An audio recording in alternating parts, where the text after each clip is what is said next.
Now, say my name. The Rolling Bad Podcast. You're goddamn right.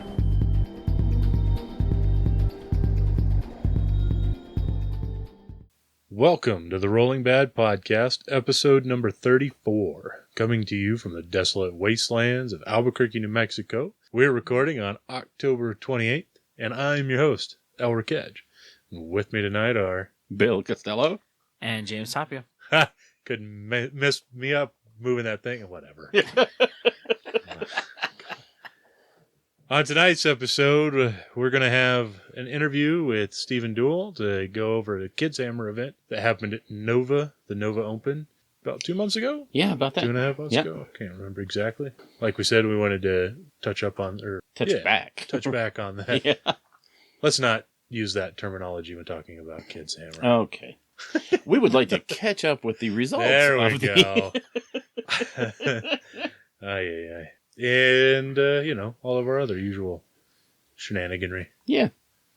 Let's do it. All right. All right.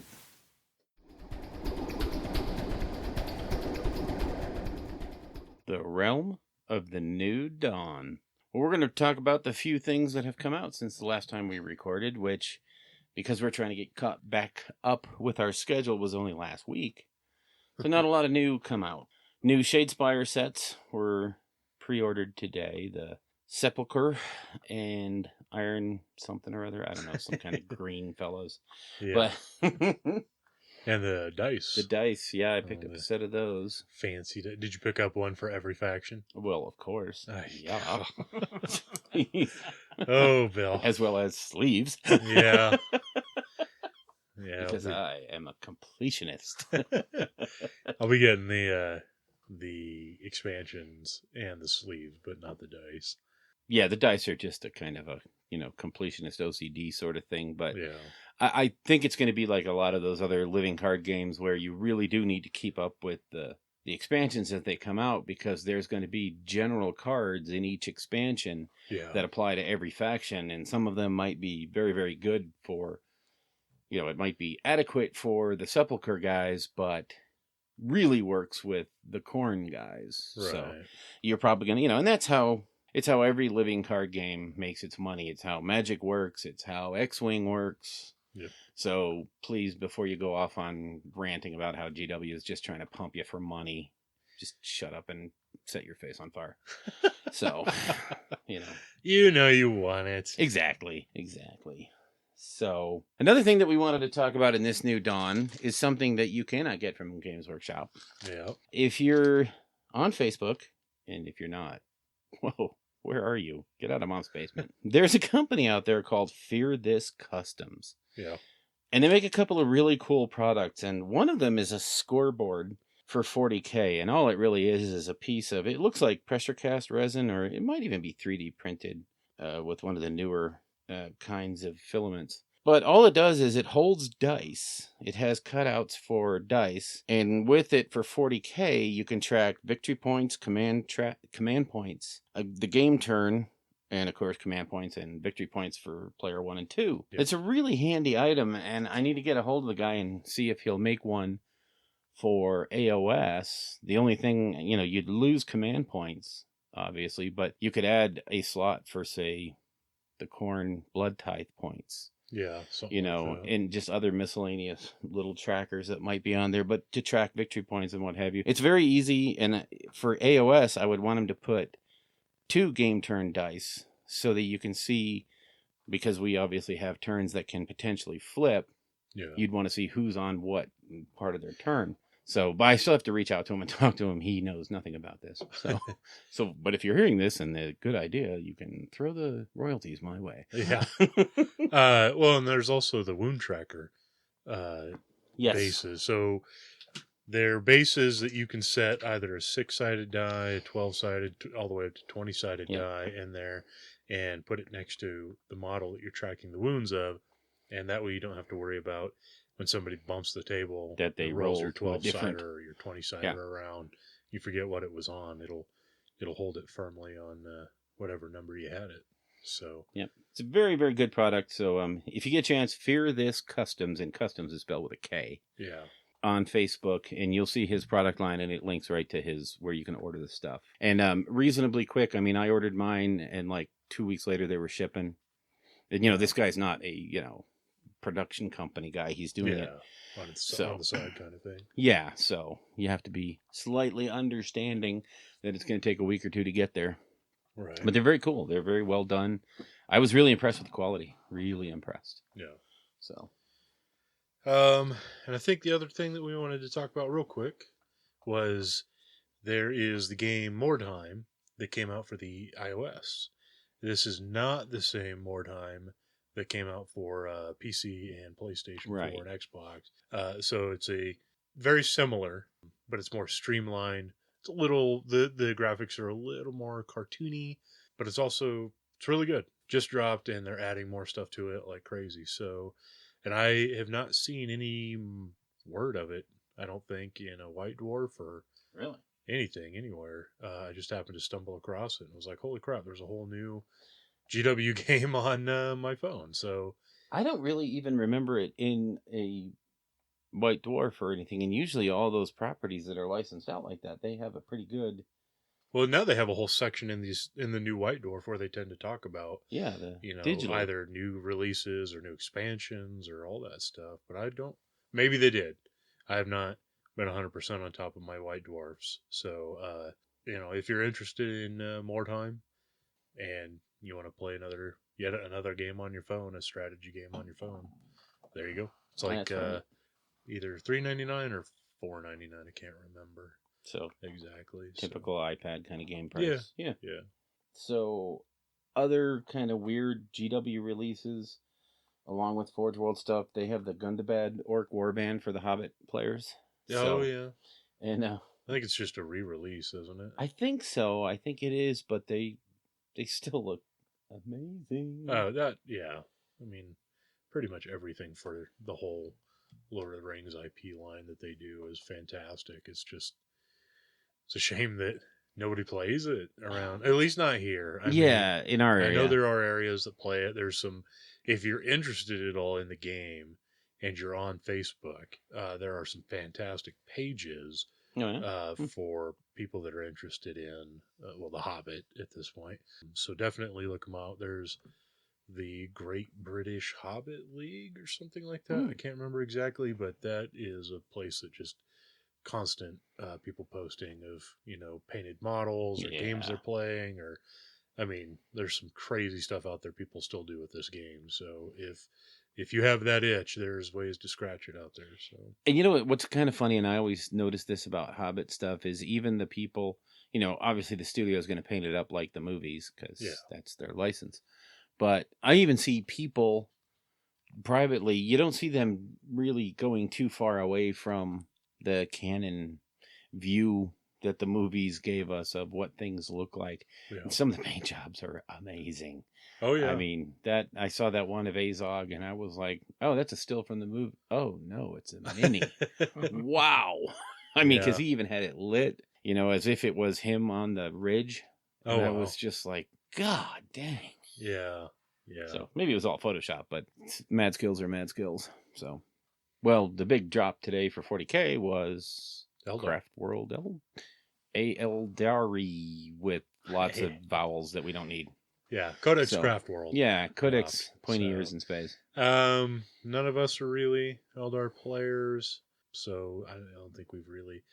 There's shows out there, Forge the Narrative, that are going to do a pretty fantastic two-part coverage of it. There's a bunch of others that are going to be doing the same, I'm sure. So if you're interested in the pointy ears of space... Well, one of the things I really, and you can take a meta view of this, a big, large-scale view. The Eldari Codex expands on the index rules and also lowered a lot of point costs, increased a lot of powers, made them to where, and this is what I was really interested in seeing, how they were going to go forward with this. The big talk has been, Adeptus Imperial Guardus, whatever they call them now. Astra Militarum. Yeah, those guys. So, they're the talk of the town, and, they're beating face and yada, yada, yada. And now, from all the input that I can see and reading over the book last night, looks like the Eldar are right on the same power level.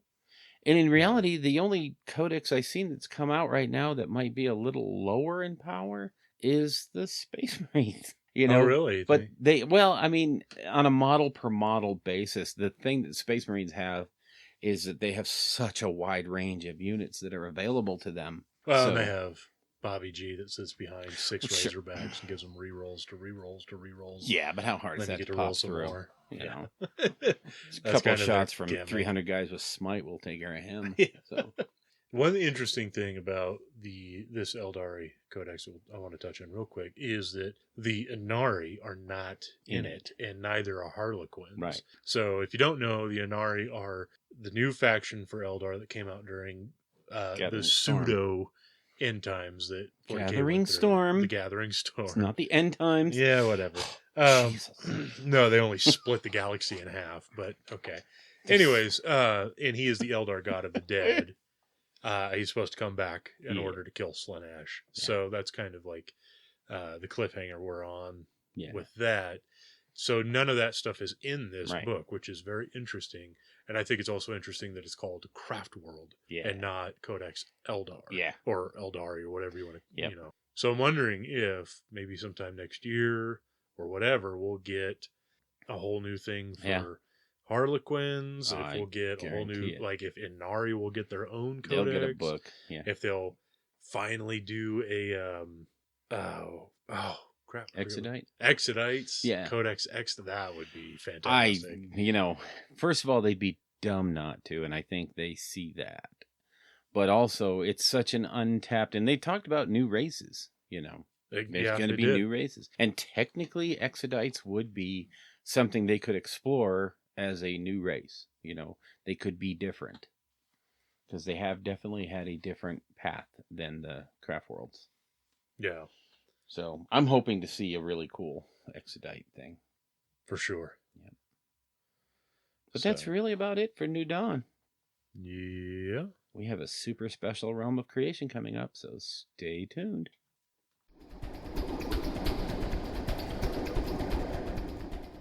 The Realm of Creation, where we're going to talk about what we've been up to in the hobby the last week. I think we actually had a special get-together yesterday. Yep. Sure did. Where all three of us and Midwest Chad got together. Oh, and Jules, too. Jules? Yeah, and we did some painting. Yep. We all What did we sat all around work the on? table and painted until the wee hours of the morning. Yeah. Some of us. Chad had to go home early because, well, at 11 o'clock he turns into, well, probably a serial killer, but we don't know that. Yeah. What all did you guys do? I started my second Shadespire Stormcast band, because I started doing one band in dark green with lighter green highlights, and I didn't fall in love with it right away. So with my second band, I started to go with like the Thousand Suns blue, and I'm liking them a little bit better. They're going to be kind of an enameled, so once their main armor's done, it's going to get like a gloss coat to make it have a little bit of shine to it. So, but they're coming along. Nice. I got about 2/3 of the way with them. Do anything else with your Death Guard? The Fetid Blight Drone is all done now. I just have to wash him. So, and then I have all the Toxwalkers that I got from the extra set that Chad gave me. No. And I'm going to do those in the Duncan. He did 2 different videos about Poxwalkers. He did, super fast, get him on the table and throw him down. And then he did, how to paint a Poxwalker in the cool GW style. Oh, nice. So I'm going to do this first set of 20 in the, almost base dip, put them on the table method. Yeah. And the other ones are going to be all done differently. Is that the one where he did with all the washes, where he just basically painted them white? And Yeah, you do them white and then just washed everything up to different colors. So, and it looked like, the way they came out, they were pretty nice. And I was like, that seems easy. I'm going to try it and see if it's... That's how like some people just paint. Yeah. It's just washes. And there's a lot to be said for it too. Yeah. You can get all different hues and colors, and if you thin your washes, and you can get all kinds of different effects. And well, the chariots you were doing last night with the washes to make the chrome or the the metallic silver stuff. So yeah, that's all I got. Oh, I did base coat all of my Armageddon terrain with lead belcher. Nice. Now they need 7.5 gallons of Nuln oil. Yeah. All right. What were you working on? So I finally started painting my Imperial Fists. All I'm trying to do is just get tabletop quality out of them so that I can have a painted army that I can put on the table and push around. I'm not trying to win any awards or anything like that. So for their armor, I just did the new Duncan dry brushing video where you just prime them Averland Sunset, which I've ranted about on the show before. And Bill was kind enough to run some Averland Sunset through an airbrush and get them all evened out. And then wash them with Cassandora Yellow, right? I think it's Cassandora Yellow, yeah. And then dry brush them. Or no, you dry brush them with the Haloxus Sun or something like that. Helios Pale Sun? Yeah, there you go. And then you wash them. I mean, it works to an extent. I don't know if you could darken down the wash or something to help bring out some of the detail a little better. I mean, obviously you could like really edge highlight the crap out of stuff, but as far as just a quick tabletop standard. Have you tried maybe doing like a brown wash in the heavy recesses, but a very controlled one? Yeah, like a pin wash. With like a detail brush? I might have to look into that on like maybe some of the character models. Mm-hmm. Might help them pop a little more because it's a lot of yellow. Yeah, especially on the Primaris Marines. It's a big yellow dude, and I did some other colors on there, and it really all tied together when I did the basing. Mm-hmm. That's what really made it look like not a big blob of yellow with a little bit of other color added to it. So, but all I got to do is I put some Sterling Battle Mud or Battle Mire on the base. Mm-hmm. I'm going to run a quick dry brush over that just to kind of break up the texture. And then once Bill prints out some Imperial Fist decals, I'll slap some of those on the shoulder pads, and he's done, man. Screw it. You know, it's funny how as you're working on things, and I always find this, as you're working through the different steps and all, you're just looking at it going, this is a flaming pile of turd, you know? Yeah. And then as you start to get those last few things, you got the basing done, you do that last wash, you get those last few highlights on, and you look at it and you go, you know, that's really not too bad. It's pretty cool. Yeah. So it's funny how they just reach that tipping point, and then all of a sudden they're cool looking. Exactly. And, you know, like I said, it's not going to win any awards, but at the, you give it the 30 feet away test, and it looks okay. He looks like all the other Imperial Fists. Yeah, looks very, like very a little yellow yellow dot halfway across the gaming hall. Looks good to me. Checks all the boxes. So, yeah, that's. Oh, and then I assembled my Shadespire box, which was a nightmare. Yeah, because I think I talked about this on the last episode. Yeah, the Stormcast did not slot together very well, but. Yeah, other than that, that's it for my hobby. On to the Maestro. Yep. Me. You. So I just worked on 4 Tzeentch Chariots. Mm-hmm. Like you said earlier, just put some silver down, washed it with the Gulliman Blue Glaze, some Waywatcher Green. Yep. Is the other one. Kind of did a weird mixture of the colors, and then dry brushed it silver, and I was pretty happy with the effect. Yeah, it looks awesome. It looks like that, that metal that's been heat tempered really captured that effect nicely without, over. So many people do that, like on gun barrels and stuff. They overdo the purples and what have you, and it looks like, why hasn't that melted off yet? Because at those temperatures, it almost has too much focus. Yeah. On it. Yeah. Yeah. It's kind of like when people go kind of ham with weathering. Yeah. And it's like, geez. Is there a model under that rust? Yeah, that thing's been out in the field for a while. Like, I'm not sure if that's a tank or the tractor in my father-in-law's backyard. Yeah. Like, have you read the Codex Astartes? I'm just asking. Yeah.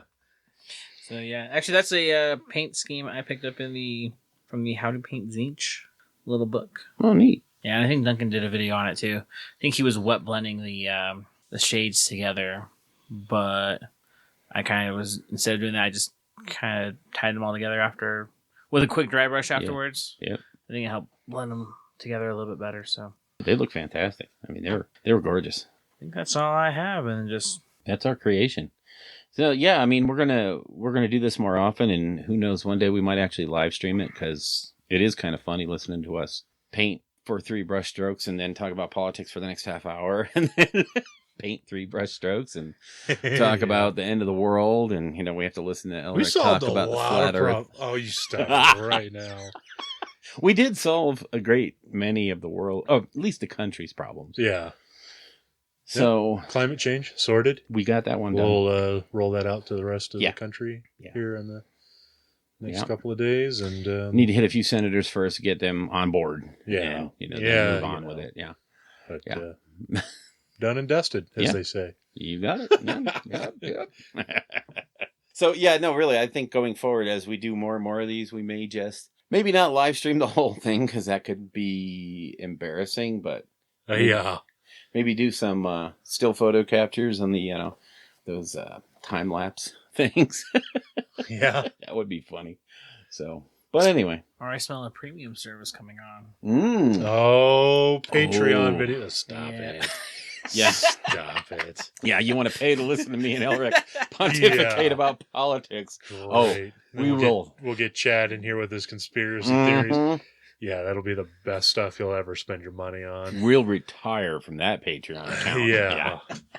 Yep, we'll be in the Bahamas. It'll be you and the CIA listening to everything we say.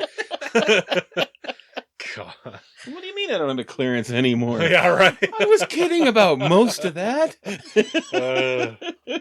Oh, too funny. All right, well, let's move on to lore.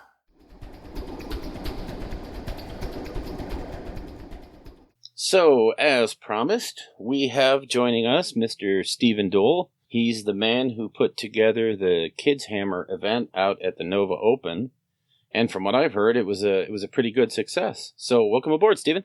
Hey, thank you for having me on. Oh, it's our pleasure. Yeah, no, I think the last time I talked to you was just about literally 6 months ago. I think it was like in April or something last year, and we were just trying to ramp up for the Kids Hammer. And at that point, we had, really no idea whether it was going to be any kind of success. So I'm glad to talk to you now after it's all done and I can report back. Yeah, and I mean, the initial reports that we heard was that it went off pretty well. Yeah, it really did. I mean, it was the first time we ever did this at any type of, major con or any kind of con.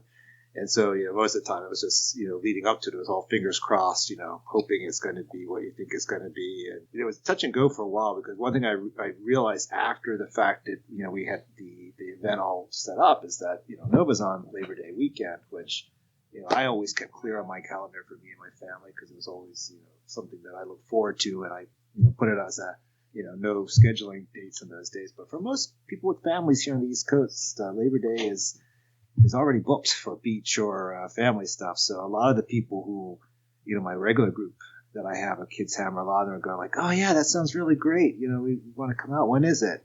Oh, it's Labor Day weekend. Oh, we're already booked that weekend. So it's like, facepalm. Forgot about normal people who don't mark off their calendar based on wargaming cons. What? Freaks. Yeah. The weirdos. Yeah, I mean, who does that? I mean, but yeah, so that kind of bit into my little bit of my padding I had built in there for my local kids group, which I figured I could fill up half of it just with the locals, but that turned out to be a little bit unrealistic.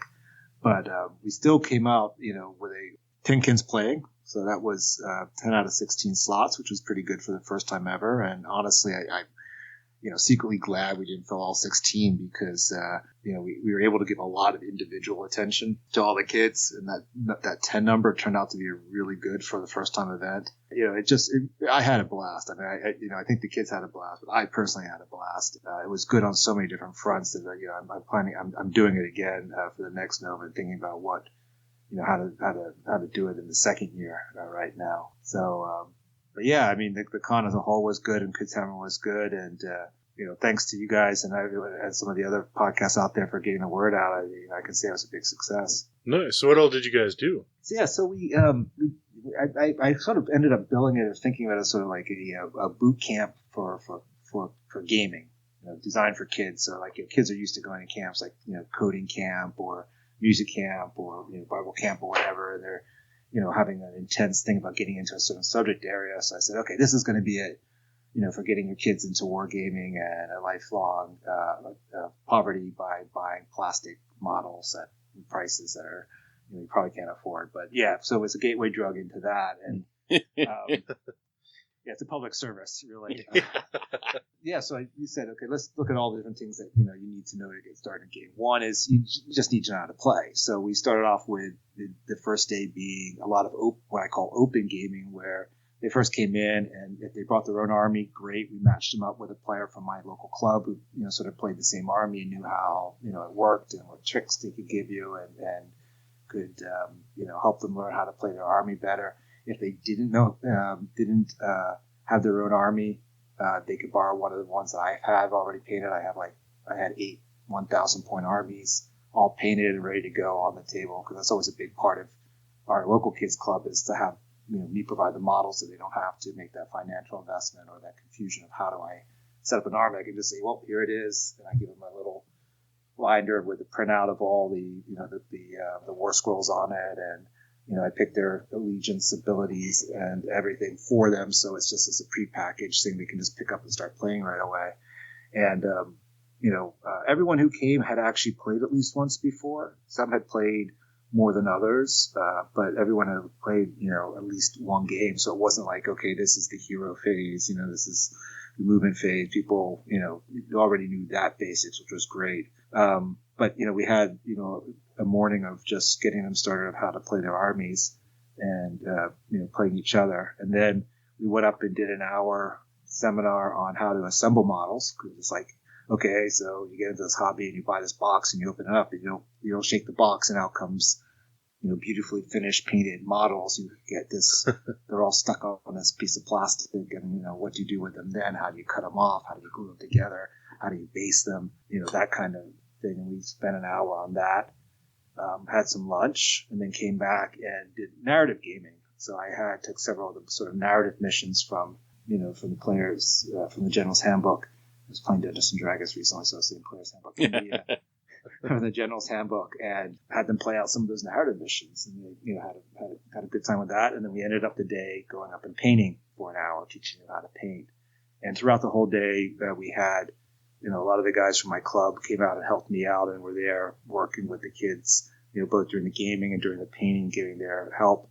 We had the Nova paint team, gave all the paint judges. They came by and went by, and the kids got their own, armies out there, and the judges went by, and they didn't judge them. They said, like, oh, that's crap, it's like, see lost points there, but they're like, oh, this is really good. I like kind of what you did here. What you could make this even better if you do this. And they were like, they spent an hour, with the kids at the end of the day going over, their armies, and the kids were loving it because, they were very proud of their own work, but, excited to get the tips. Yeah. So that was day one. And then day two, we had a mini friendly tournament, three round tournament. We played at 1,000 points, so a little bit less than what you would do for normal, adult gaming. But that 1,000 points, they had, 2.5 hour rounds. So, with 1,000 points, that's pretty, luxury of time playing that out.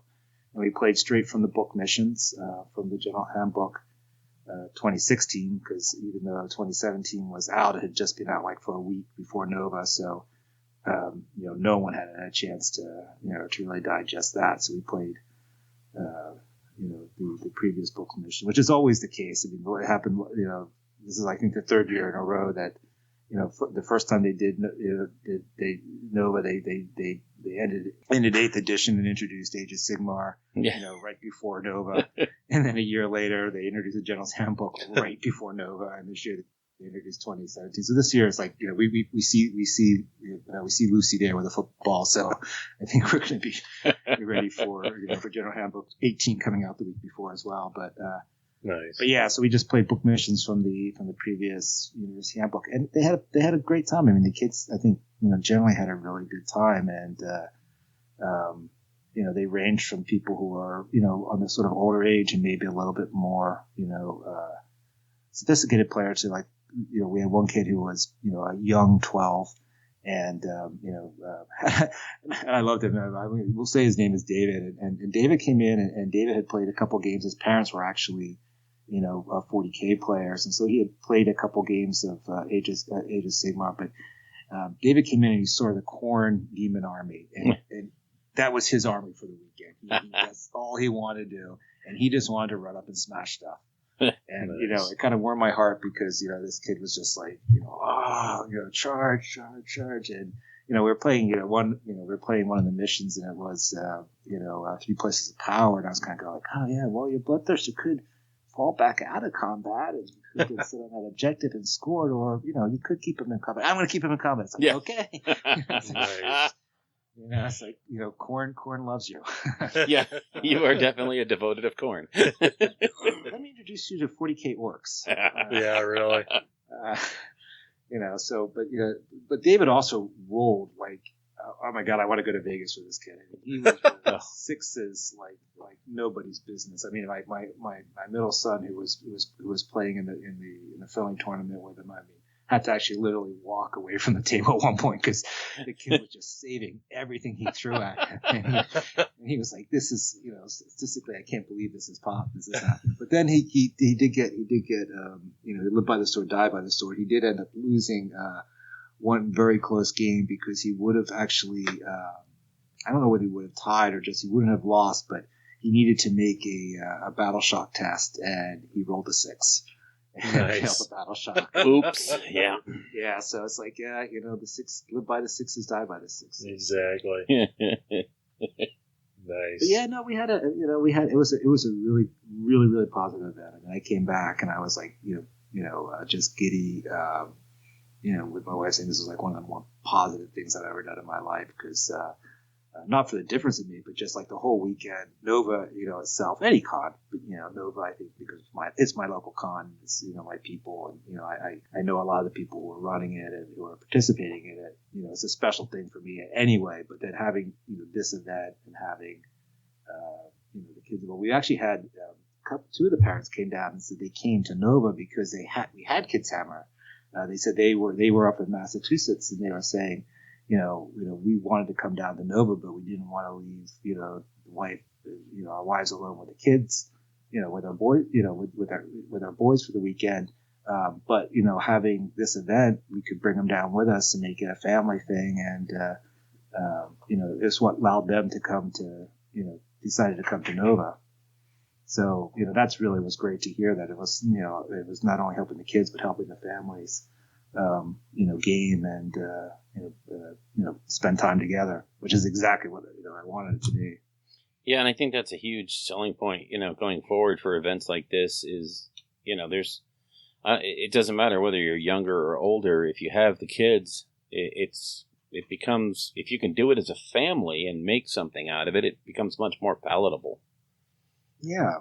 I think, I think last time we talked, I think I said this is that, maybe right now it's a little bit ahead of the curve demographically of where, the median gamer is in their life. They probably don't have kids old enough to be in Kids Hammer, but it's going to come pretty soon. And so the question is, let's get, we can start, building something now and have it in place where, 5 years from now, when maybe the curve is beginning to hit the knee of the curve and more people are having, kids who are, 8 years, 9 years, 10 years old, they can continue to, have, introduce them into the gaming community and continue to play while their kids are with them. So, we'll see. It's 1 year at a time. We'll see how it goes, but I'm definitely doing it again for Nova 2018 and working right now on, what the setup is going to be, whether I'm going to do the exact same thing or maybe do something, a little bit different based on experience. But, I had a great time and definitely want to do it again. And the whole AOS team, at Nova is great to work with. They really have a passion for narrative gaming, which is great. Yeah. They definitely enjoy, the whole aspect of AOS, but, they're a great team to work with, both of the GT side and the narrative side. So one of the things I'm looking for 2018 is maybe try to integrate the Kids Hammer events more into the general narrative and the general GT, so that the kids who are playing in it can also sort of be part of that as well. That'd be cool. Yeah, be part of the larger scene. That's Yeah, I mean, it'd still be a little bit separate, obviously, especially from the GT side. But we were in the same hall in the same area as all the other AOS events, but we had our tables set up separate from them, so we were on a little bit of an island over there, which was good, particularly for a first year event. But I think part of a lot of kids had a lot of fun just going around the hall and checking out the armies and what else was going on. So I would like to, have them be a little bit more integrated into all the events next year. And I don't have any concerns or fears about having them, be the kind of people who are playing. I think AOS in particular, they're all a really good group of people, and there wasn't, I think they're actually would be good role models for the kids to be with. So,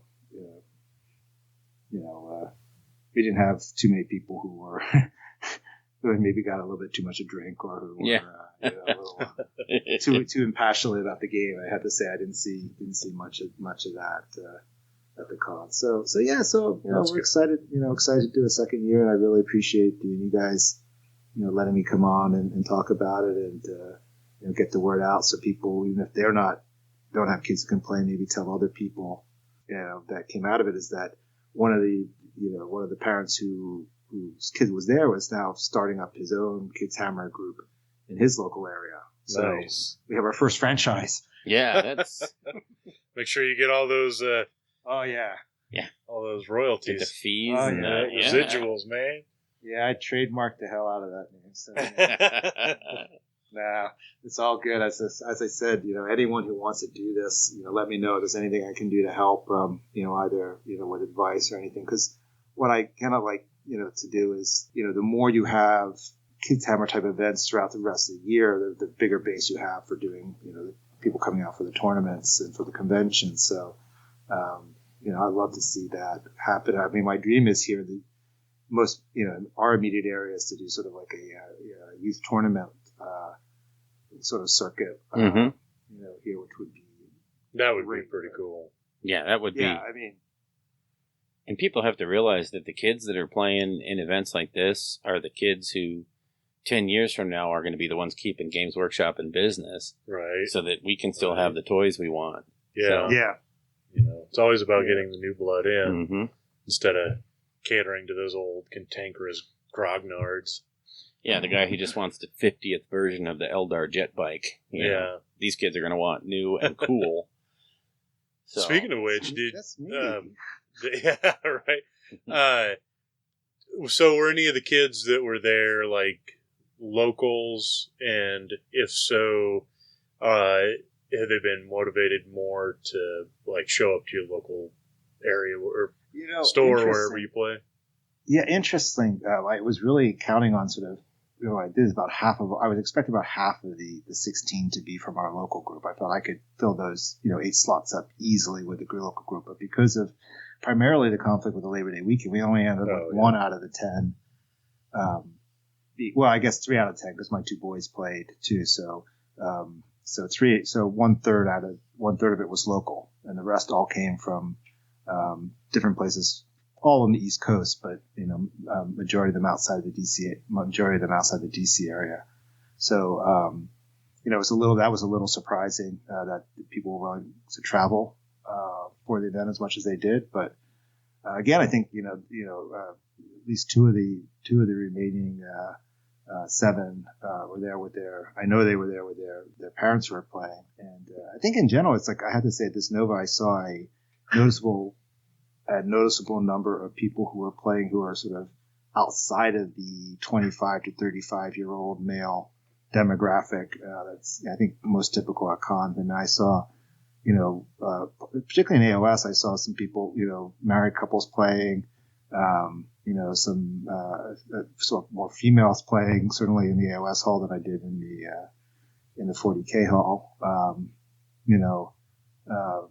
Obviously it's still very heavily male, but I think it's, the gaming community, I think is, is as large as it's ever been. And I think it's beginning to show a little bit more, diversity in who's playing.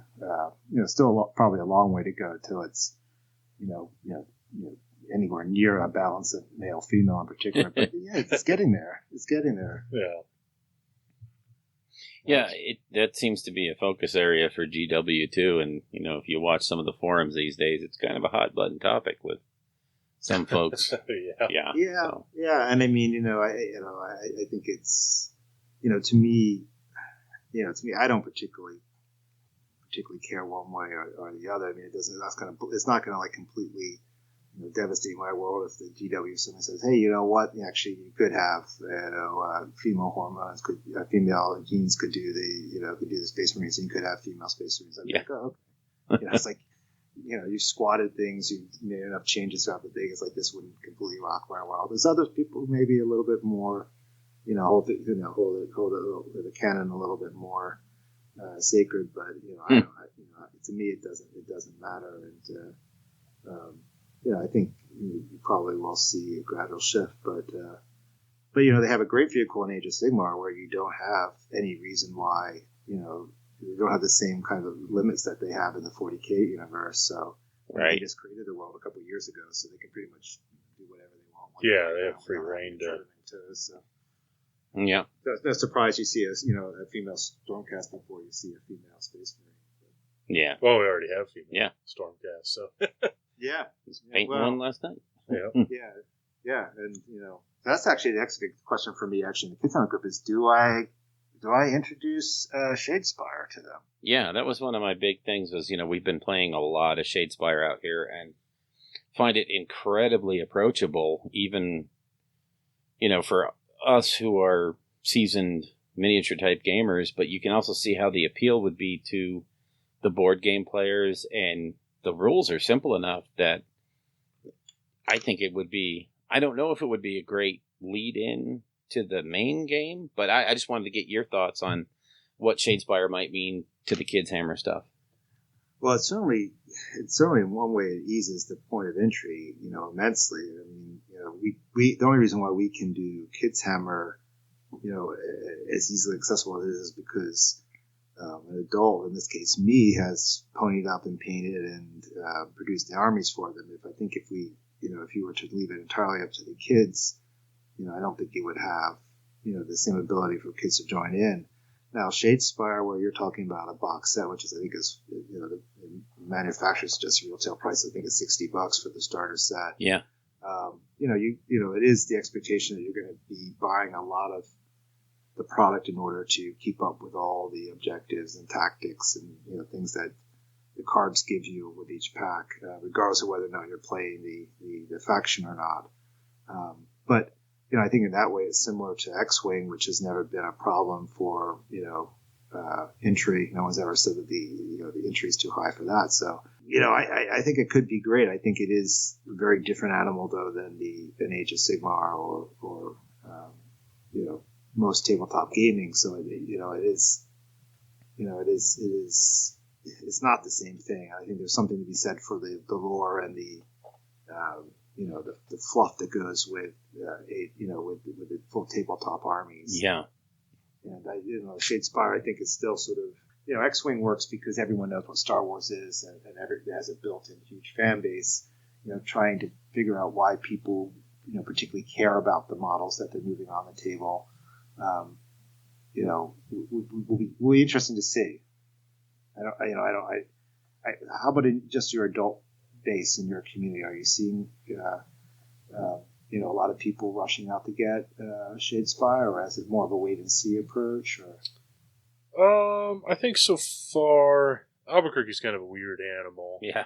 But it tends to the spin-off style games that GW does tend to get more hype around here than like Age of Sigmar would. So like when Blood Bowl came out, obviously people went absolutely crazy over that. But even things like Shadow War, Necromunda coming up is getting a lot of buzz. Shadespire, there's people that who don't play Age of Sigmar and have no real intention of playing Age of Sigmar are still interested in Shadespire because you only have a handful of models, and it's just the style of game that it is, as opposed to actually playing full on Age of Sigmar. So it's just kind of a weird thing out here. Yeah, with those more specialists. But the specialist games were always kind of a big hit in Albuquerque, as far as like as big as a game could get in Albuquerque. That's not Magic the Gathering. Yeah. So. Yeah. And it's kind of it's a strange niche because Shadespire doesn't feed into an expansion into AOS, so it's kind of strange in that way. Yeah. Yeah, I mean that's what I'm kind of curious is basically as I see Shadespire, it was GW kind of saying like, okay, here if you want, if you want a tighter rule set, you want something more competitive, like what Magic, more formally competitive, the way that Magic is, or maybe X-Wing is, and you want something that plays much quicker and at a much slower entry point. Here's your self-contained game that we'll give it to you, and they certainly seem like they are putting the resources in to support it for a long time. I think I can see why they broke up with Fantasy Flight because man, it looks very similar to Star Wars Imperial Assault. Yes. I played a good deal of Imperial Assault, and I love that game. I think it plays really great, and I've always wondered why that game didn't take off more than it has. I mean, it has a certain following, but I just couldn't understand why, with Star Wars being as big as it is, they want more people playing the game because the game played, very quickly, very smoothly. The price point was great. The models were good quality. But it just seems like besides X-Wing, there wasn't that desire for the Star Wars base. It'll be interesting to see, who are they going to pull into Shadespire? Is it going to be the people who are already playing Age of Sigmar, or are they counting on bringing people, outside? Yeah.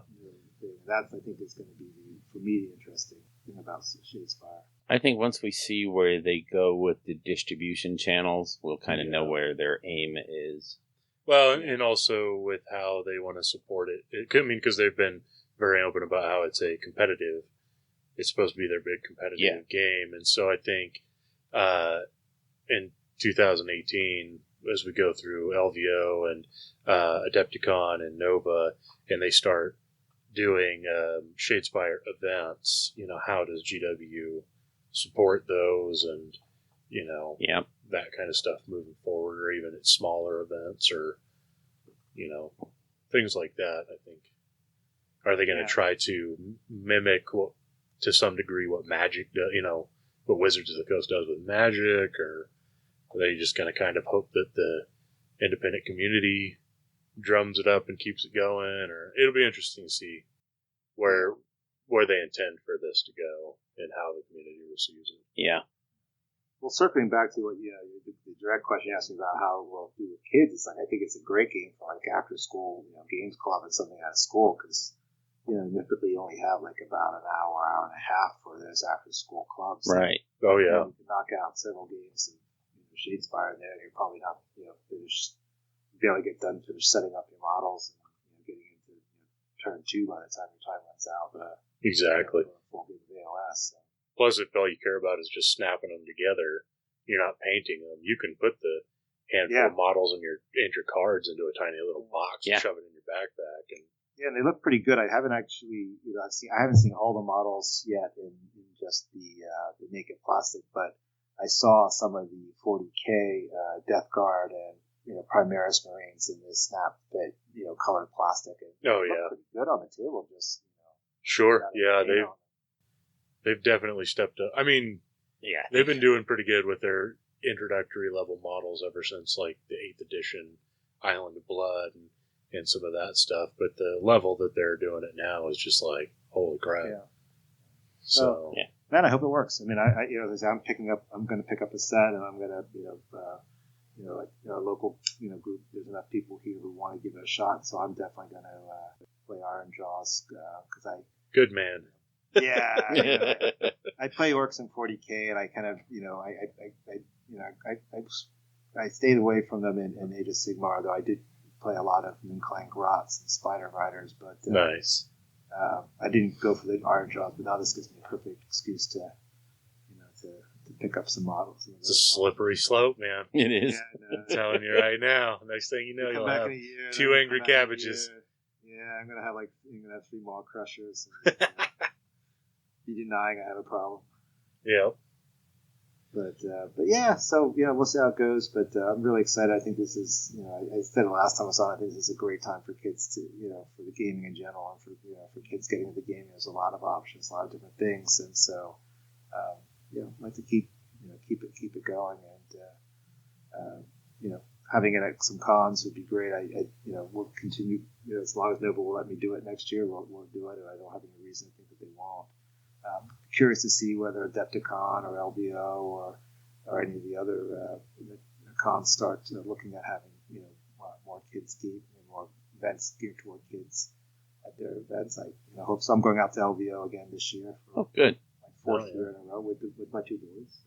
Nice. Yeah, you mentioned that, and my first reaction at least for LVO would probably be like, well, I don't know if that would really be a great venue for Kids Hammer, because I don't know how many people would want to bring their kids to Vegas, especially out onto the Strip. But if you had an event like Kids Hammer, it might actually make it more viable for some people, because they could say, to bring well, the wife I'll bring my and kid. kids. Yeah, and they can actually play while I play, because there's actually an event for it. I don't know. It'd be interesting to see how that would slot in. Yeah, I mean, it's as I say, my boys have been going to Vegas. This is their 4th year, so they, my oldest now is 15, so he started going when he was 11, and the Strip is the Strip. I mean, it's life. I mean, you can try and just keep your kids away from all that stuff, and that's one approach. I'm not saying that that's wrong, but kind of my approach is like, it's better that you walk it with them and kind of, here's some life lessons, folks. Boys, take a look at the floor at 7 o'clock in the morning. Do you want to be that person? Yeah, you want to be that guy? You don't want them standing out there on the card handing out those wonderful little cards to all the touristas. It's like I've never had them. People said to me, "Oh, your kids are gonna go." And first of all, it's like, whatever. Okay, so welcome to Slanesh. But honestly, I've never. Every time the kids came by, the guys, were had the cars, just never good. I'm sure they got into trouble at some point. With the police talking like, "Hey, don't distribute to minors." Yeah. Yeah. But and it's a bad target. They're all lying on the ground, so you to go by, it's like, oh, look at that. It's like, oh, yeah. I know how many 10-year-olds do you know that have $800 lying around for an escort? Yeah, to the chicken ranch. Yeah. Okay. So it's like. Particularly if they're playing wargaming, they're not going to have $800. Yeah, they're not going to have any money. Well, they already spent it at the Forge World booth. So. Yeah, exactly. So directed of where you poorly spend your money. Yeah. Well, not poorly spend your money, because it's a great investment, of course. But that's what I keep telling myself. Yeah, it helps if you keep repeating it. Yeah. This is an investment that I will recoup fully when I sell them. Yeah. Yeah, some people certainly seem to think that, according to eBay. Yeah. Pro-painted. Yeah, it's always kind of funny. I always get like a little chuckle when I look at the prices, and you can see everyone's you can tell they've all come to the market. And there's that one person who's just like, obviously just hasn't looked at what other eBay prices are. And it's like, you're kidding yourself. Like, oh, yeah, for sure. Yeah, but, that's the market. So. Yeah, well, what I like is those people that use the auto price bots on eBay to figure out the sale price for things. Oh, yeah. And it's just comical what they put on, $1,200 for a 40-piece orc army. Yeah, no. Yeah. I don't care who painted it. Yeah, that's right up to the big lie with the pro painted, and you're looking at like. Yeah. Well, according to that, I'm a pro too. It wasn't a professional painter who painted it. It might have been a pro who painted it, but it wasn't a professional painter, because or you have a very different definition of what qualifies as professional. Yeah, exactly. But yeah, so I hope the other cons do it. I hope it's goes out to LVO, and I talked a little bit with the guys at Frontline who are doing it, and I think they are planning to integrate some kind of kids tracks in it, even though if it's not a separate Kids Hammer event.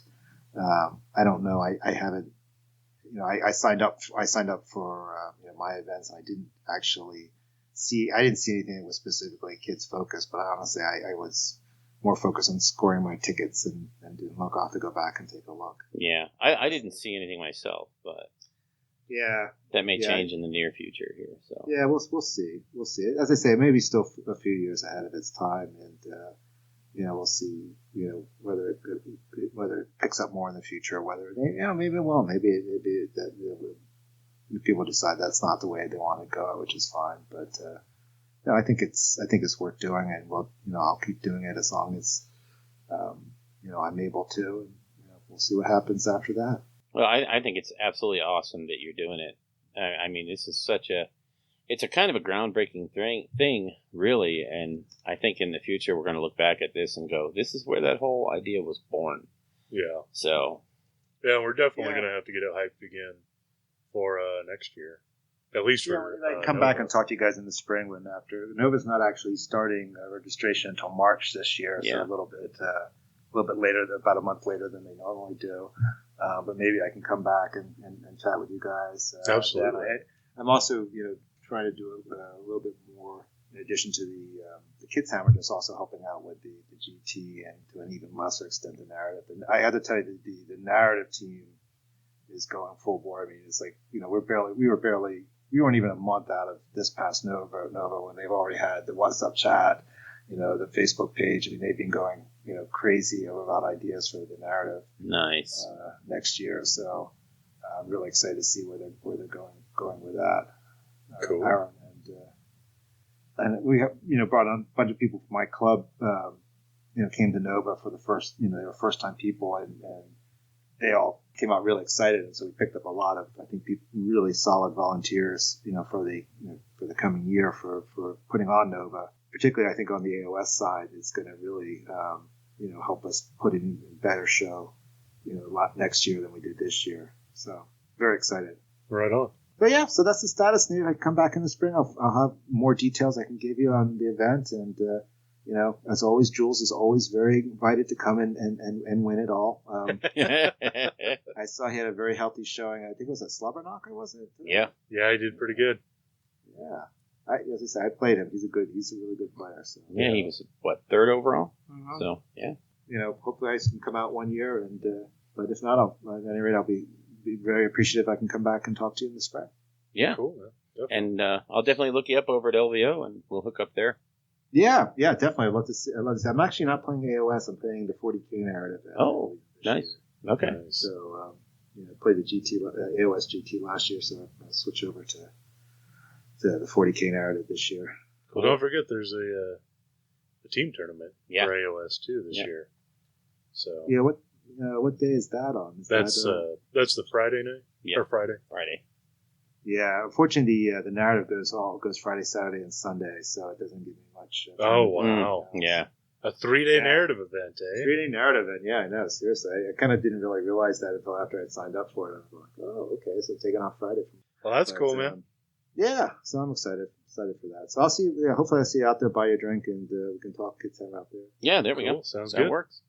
Well, thank you, Stephen. Really appreciate it, and have a good evening. I know it's really late for you, and it's getting there for us. So Yeah. So thank you very much for being a little flexible on this the timing here of fitting me in a little later than we originally thought, but I appreciate it.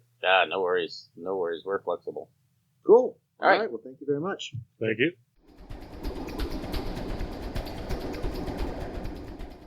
We want to thank Stephen for coming on and telling us about the Kids Hammer stuff. It sounds like that thing went over really, really well. I really think it's something that everybody should at least think about getting behind. Maybe just do a little something in your area for the people that aren't, 25 years old and smell like, us.